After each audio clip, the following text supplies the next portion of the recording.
All right, language explorers. So let's have a look at today's Saturday phrasal verb. So pop in. Pop in. To go somewhere. Yeah, briefly. Yeah. I just want to pop into the shop.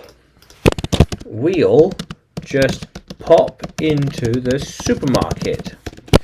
Can you just pop in there with me? Can you pop in there with me?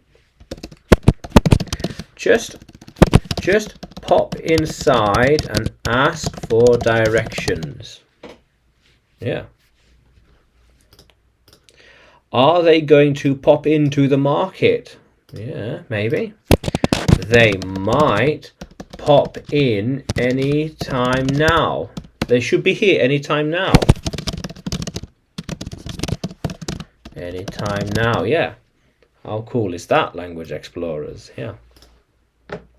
I popped in briefly. Yes. She popped onto or into the pier for a while. Yeah.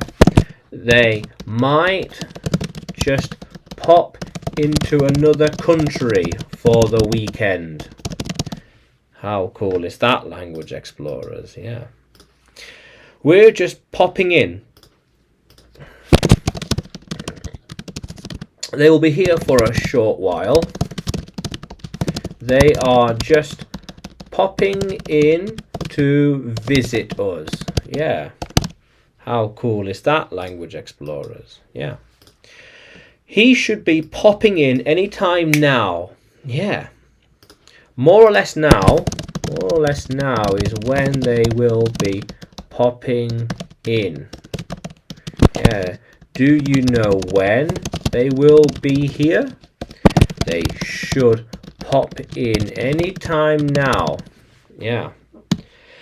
How cool is that, language explorer? So pop in. Yeah. Now, can you use pop in a sentence? Can you write it in the comments below? And like the video. Subscribe to the channel. More videos to come. More lessons to come. And you can find me on YouTube, Facebook, Telegram and Udemy when you search for English with Adrian or Adrian Nanchev. Yeah, how cool is that, language explorers? Let's keep exploring.